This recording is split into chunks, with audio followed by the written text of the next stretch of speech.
guys with a homeschool tip of the month in via a collaboration. So this collaboration is hosted by Miss Ingrid from the Ingrid Chronicles. Her channel is all about homeschooling, and she even has several businesses, and she's an mompreneur or entrepreneur and all those good things. So today we are going to be talking about self-care. So my homeschool tip for you moms is that you need to take care of you. And she has some questions here that I thought would be really good as a way for me to share that information with you guys as a homeschool tip. Guys, so before we get into this, you know that you can always go to www.tanishacamp.com, see what I'm talking about, see what I'm chatting about there. Guys, make sure you subscribe there. Subscribe to this channel, thumbs up this video, share it with another homeschool family or friend, and comment down below. Tell me your answers to these questions or what your favorite way to care for yourself is as a homeschooling mom. All right, so let's go ahead and jump right into these questions. All right, I'm going to put the question on the screen right here, so I'll slide over a little bit. I'll put the question on the screen. I think that would be the easiest way to do it and to save time instead of repeating things out. I would define self-care as the ability to realize that you are just as important as everyone else that you take care of. I think that's the most important thing. Like even now as I'm doing this video, I have Princess over here next to me swirling around in the other chair. My husband's in there, he's doing dinner, and I'm so grateful for that. Okay, let me just say that's a part of self-care. Okay, your husband makes a meal. What we're having for dinner is hamburgers. We're having hamburgers, okay. And then I also have the boys running around here, so there's a lot going on. So I think that self-care is realizing that you are just as important as the people in your life that you love, and not feeling any guilt for taking time to pour into them to pour into yourself the way that you pour into them. All right, so no, I do not feel like I'm being selfish, okay? Or do I feel guilty anymore? It is hard to decide that you should do something for you. For example, I think my biggest example would be weight loss surgery.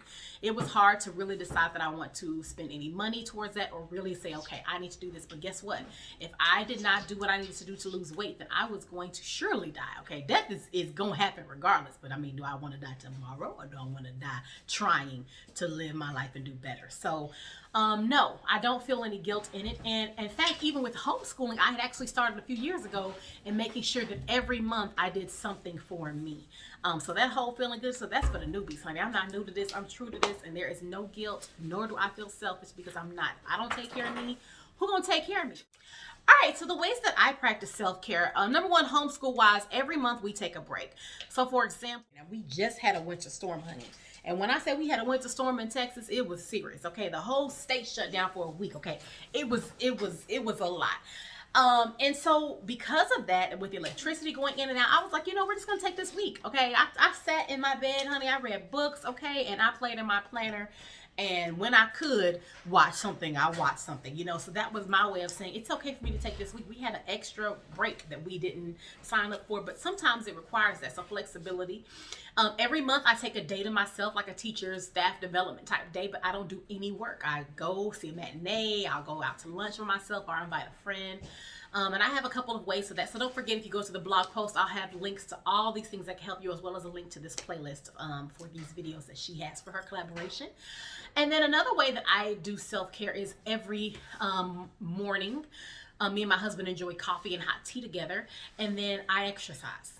Exercising, oh my gosh, is such a big form of self-care because I get to get outside and walk around, be myself, listen to my music, and just enjoy being me. Or if I go to the park and I let the kids play and I walk around the park while I'm watching them, you know, just me having that time to myself. And I guess because too, I was the only child, so I like to be by myself a lot. So me being by myself is a form of self-care for me as well.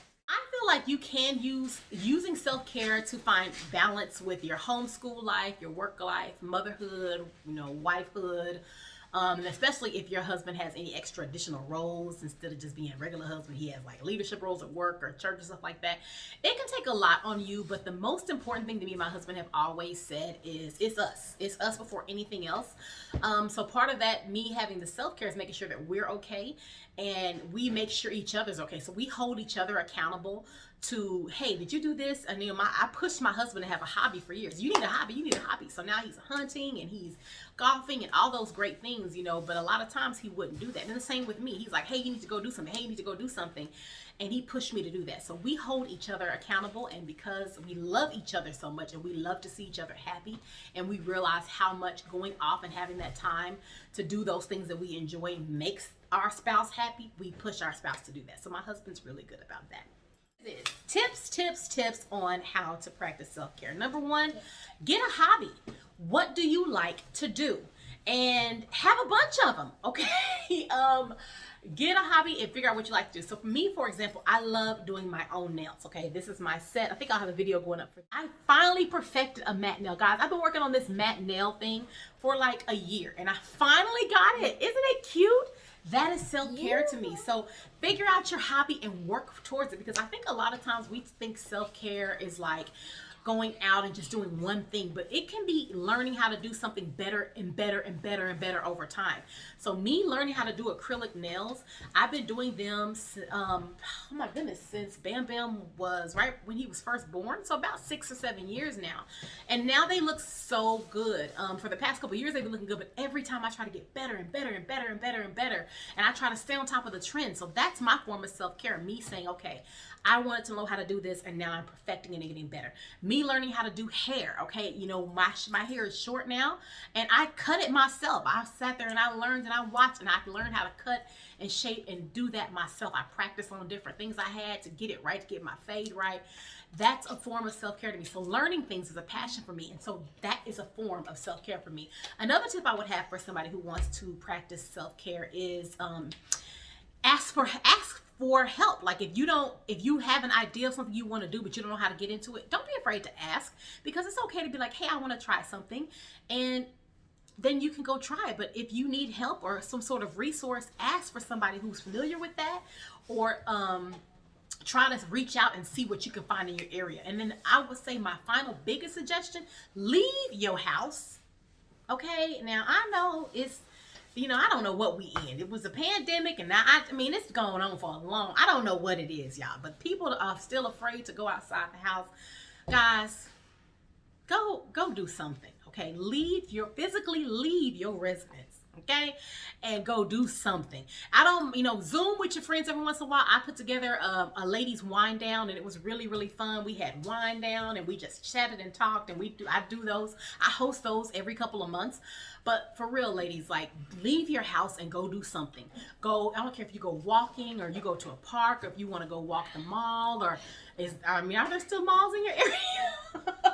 But go physically leave your house and go do something. Meet up with a friend, you know, for lunch, or just, you know, meet up with a friend, stand 6 feet away, honey, and talk to her. But go physically leave your house. That's my last tip. Please leave your house and do something when you're caring for yourself. In addition to the stuff you want to learn, because like, go take a class. If you want to learn how to do nails, they have people who do classes. If you want to learn how to do hair, there's people for that. Go do makeup. You can learn how to do those things. If you want to learn how to crochet, Hobby Lobby, not Hobby Lobby, I know they have a couple classes, but Michael's for sure offers free, low cost, or, you know, moderate cost classes that they're doing in person and via Zoom right now. So you can do that. Like, there's so many ways, but if you can get together and physically leave. That's all right, guys. So that's it. I hope that you truly enjoyed this video and this collaboration. I wanted to make sure that I'm putting out content that I think, you know, obviously encouragement is really my whole goal of this channel, whether I'm encouraging you through weight loss, whether I'm encouraging you through wifehood, through motherhood, through preacher's wifehood, or whatever. It is my, you know, just my true heart and my true passion to encourage you guys. Marriage, motherhood, and makeup, and homeschool, and all the things in between, honey. I'm trying to give you all of it. So I hope that you are encouraged. I hope that you feel blessed. Be sure to check out Miss Ingrid and her channel and all that good stuff, guys. You see her channel icon right here. But of course, if you go to the link down in the description area or in the pinned comment, you will see a blog post that will link you to a playlist with all of these videos, information about her channel, what she offers, and other collaborations, as well as the things that I mentioned in this video as well. Anything that I could do to help you out, guys, you know I'm here. You can email me, you can reach out to me on my social media, and all those good things. You see that on the screen as well. Don't forget to go on our Facebook page.